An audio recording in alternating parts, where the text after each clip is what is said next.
Coming up on Cron 4 News. When I think of SOFA, I think of SOFA's like San Jose's coolest people come here. San Jose's iconic arts district in peril. If I were the mayor, what I would do is helping the street clean. The businesses are here and ready, but customers are hard to come by. How a new coalition of leaders are ready to make the SOFA district the next big thing and wipe clean the bad stereotype. It's kind of like we're trying to wash that away and show people that, you know, there's actually a lot of cool stuff down here. It's all coming up on Cron 4 News.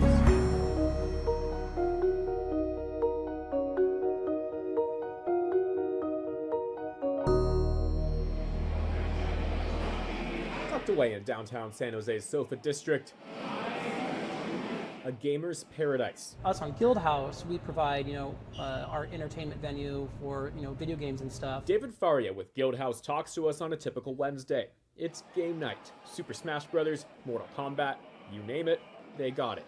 It's one of many art forms in this historic district.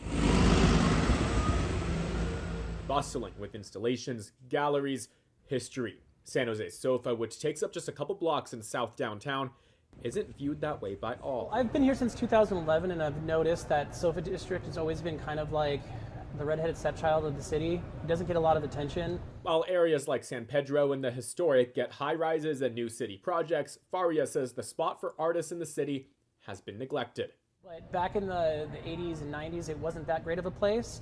But I think it's kind of stigmatized it a bit, where people actually thought this area is dangerous. But this area is actually more safe than other parts of town. Like, we don't have too many problems over here, but we also have a fraction of the customers. Where do you think that impression of this being a dangerous neighborhood comes from? I think it comes from the past. Late-night adult films used to be the norm here decades ago, leading to late-night crime, and in recent years, the site of break-ins. But You get addicted. despite the negative reputation, opportunity finds a way. Tell me about this food that we're gonna eat here. So this is, we use shabu-shabu beef.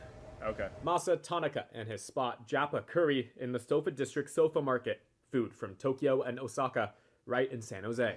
Really thin beef with, so usually, people eat, shabu-shabu, but, we use it, Wagyu shabu-shabu with braised beef with curry, Japanese curry. You can already tell how tender it is. Yeah. Falls apart. It's gonna melt in your mouth.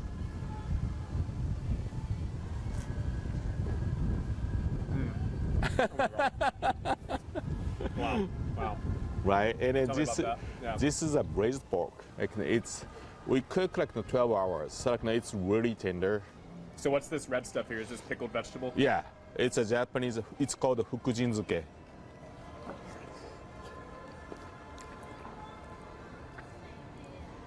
Do you ever get tired of this food? No, never.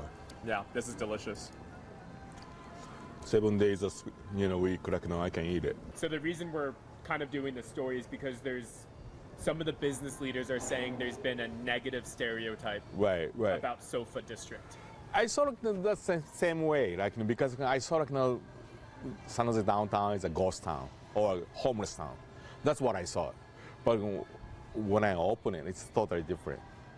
It's way better, and a lot of night events going on, and around the daytime events is going on too, and then it's getting better and better. Tanaka was going to open in Mountain View this year, but says Mayor Matt Mahan's push to help downtown rebound made him open here instead.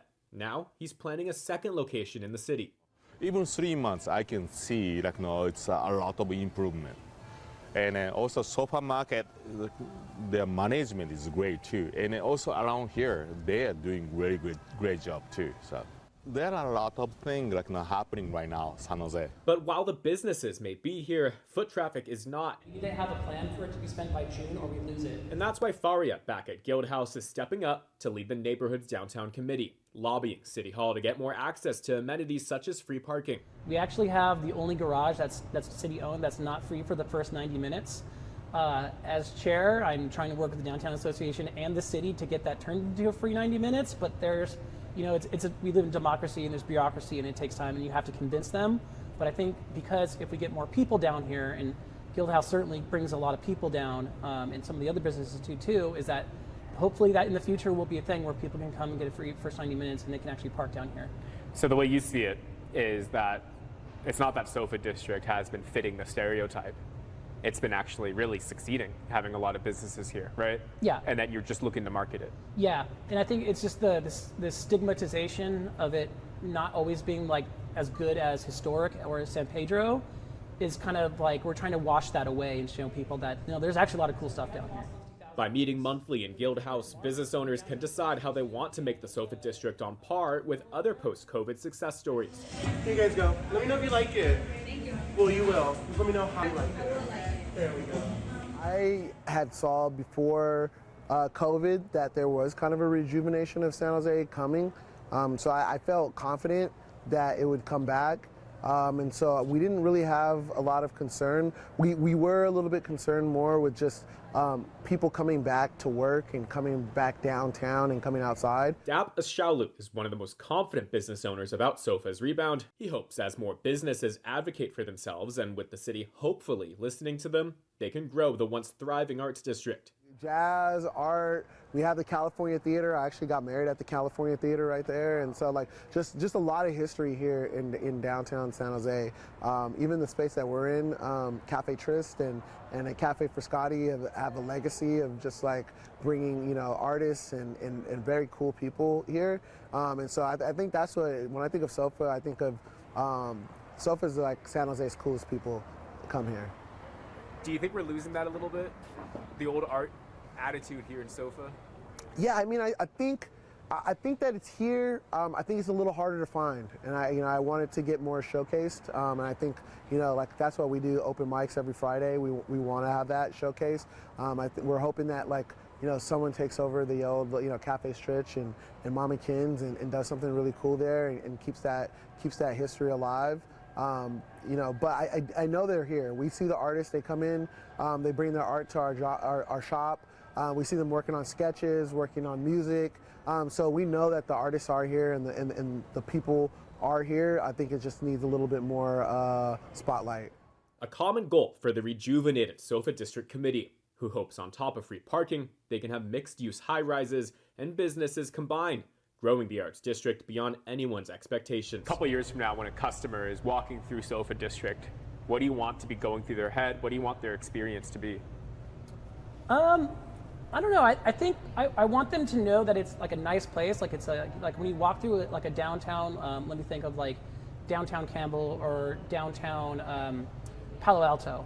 I don't think people really. I think what I'd like is for people not to notice anything because it's already in their mind that they're used to it. That it's already a nice place. Maybe somebody new coming in saying, "Wow, I never knew this place was here."